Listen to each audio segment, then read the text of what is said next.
देखो आप प्रवचन में बैठे, 2 4 10 बातें हुई, आप भावुक हो गए, तो भावुक अंदर नहीं हुए, ऊपर ऊपर। और वो भावुक आप हमेशा होते हो, वो खाली मेरे पास आके नहीं, वो कोई तुम्हें ट्रेजेडी वाली मूवी भी दिखा दी जाए, भगवान दिखा दी जाए तो आंसू गिरेंगे टप टप टप टप टप, लेकिन वो उतनी देर गिरेंगे जितनी देर सिनेमा हॉल में है। और उतनी देर सोचोगे मैं अपने माँ बाप की पूजा करूंगा, क्या करूंगा, और बाहर निकलते घर में आते ही पिताजी कहेंगे हाँ हाँ ठीक है सुन देख ली, ये तो यार अभी तो वहाँ कह रहा था, वो इमोशनल हो गया था कुछ ज़्यादा ही। प्रैक्टिकल में वो संभव, ये प्रवचन में जाके भले ही हम इमोशनल हो जाते हैं, सुतधारा हो न सीरी सब स्वार्थ के है, लेकिन ऐसा नहीं है भैया, बाप बड़ा ना भैया, इस बात थोड़ी।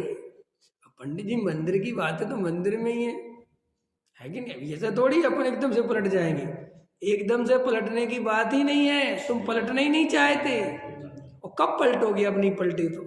यहाँ श्रद्धान पलटने की बात है। पकड़ में आया, ये जो अपन को उपदेश दिया जा रहा है ना, ये मत करो वो मत करो, ये करो ये मत करो, वो मत करो, ये मत खाओ वो मत खाओ, ये पाप है वो पाप है, ये पुण्य है, ये धर्म है ये धर्म है, क्या होता है सबसे? आज तक कौन सी दुनिया सुधर गई, कितना सुधार लिया हिंदुस्तान, पूरे वर्ल्ड में, पूरे विश्व में सबसे बड़ा धार्मिक देश है, आपको पता है ना ये बात, सबसे ज्यादा धर्म इसी देश में है, सबसे ज्यादा मंदिर इसी देश में है, सबसे ज्यादा हर धर्म के अनुयायी इसी देश में है, ठीक है। फिर भी इस देश में बेईमानों की कमी नहीं, चोरों की कमी नहीं, भिखारियों की कमी नहीं, भ्रष्टाचारियों की कमी नहीं। बोलो, अपने यहाँ से ज्यादा भ्रष्टाचार तंत्र देखने ना मिले, अपने यहाँ से ज्यादा बेईमान आदमी देखने ना मिले। ये सब कैसा धर्म का प्रभाव है जी आपके यहाँ? यहाँ तो सुबह से चालू हो जाते हैं हरे राम राम राम हरे हरे है, और कोई ओम जय जगदी, और कोई ओम जय महावीर प्रभु, सबरे सुबह सुबह ऐसा कीर्तन करते हैं। और ये दिन में क्या हो जाता है, उसके बाद क्या हो जाता है कि ये सब इनको बचपन से सिखा दिया गया था, ब्रह्म मुहूर्त में उठो, उठते ही डमोकार पढ़ो, माहेश्वरी पढ़ो, समझे ना। और कौन से होते हैं उनके जो भी मंत्र, यजुर्वेद पढ़ो, ऋग्वेद पढ़ो, ये मंत्र बोलो, जे नहीं हो तो डमोकार मंत्र बोलो, हाँ अजय नहीं हो तो गायत्री मंत्र बोलो, कोई मेरी भावना पढ़ो, कोई तुम्हारी भावना पढ़ो, पढ़ते रहो, समझ में आया। और फिर जैसे ही अपनी दुकान पे पहुंचे बेईमान चालू, अभी ईमानदारी के कसीदे पढ़े जा रहे थे, अब क्या हुआ, वो तो साहब वो तो हमारा दिखावा है, असली में तो हम ये हैं।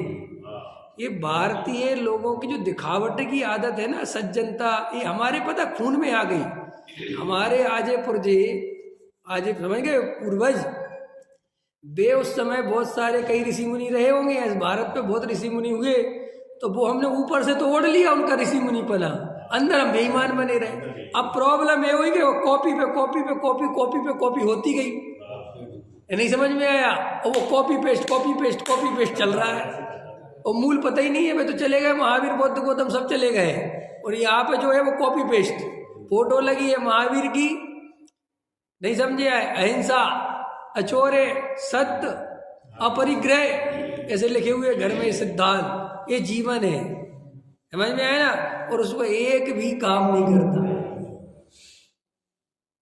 तो पकड़ में आ गई बात, ख्याल में आया, ये सब मिथ्या दर्शन के कारण चल रहा है। इसलिए मेरे भाई, मिथ्या दर्शन का त्याग करो, मान्यता पलटो, कुछ नहीं पलटो, सिर्फ मान्यता पलटो। और मान्यता ऊपर ऊपर से नहीं पलटती, जितना गहरा कांटा लगा होता है उतना ही गहरी सुई लगानी पड़ती है। ये मान्यता कहाँ है? परिणामों में है, शरीर में है, बोलो विकल्पों में है, नहीं है। ये मान्यता अभिप्राय में है, श्रद्धान में है।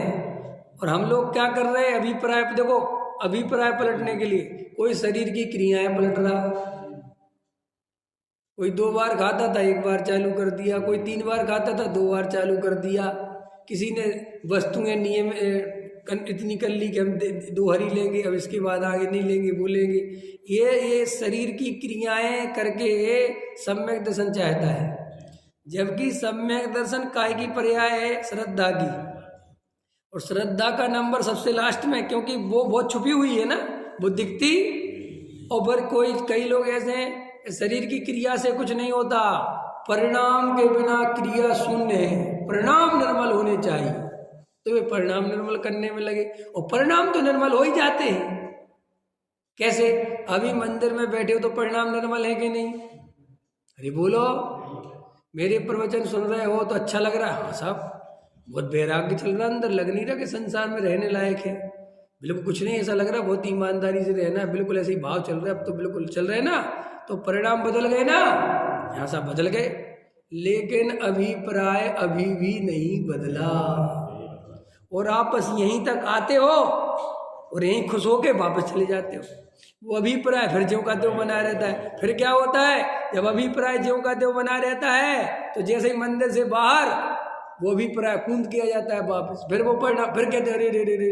इसलिए लोग तो मंदिरों में घुस जाते हैं कि परिणाम थोड़ी देर के लिए निर्मल हो जाएंगे, थोड़ी देर के लिए निर्मल, पापों से बच जाएंगे।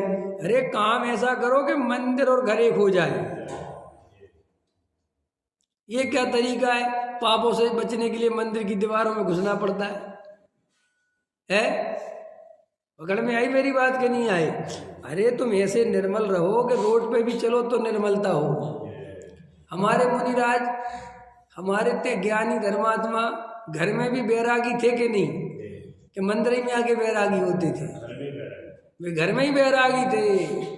इसलिए तो हम कह रहे हैं ना, जितने ज्यादा मंदिर आते हो उतने ज्यादा रागी हो। घबराना नहीं, जब मंदिर तो बहुत आते, हम तो बहुत अच्छा। अरे भाई, तुम घर में तुम्हारे परिणाम बिल्कुल ठीक नहीं रहते क्या? इतना क्यों परेशान हो? देखो, अगर तुम्हारा श्रद्धान पलट जाए तो घर और मंदिर एक हो जाए।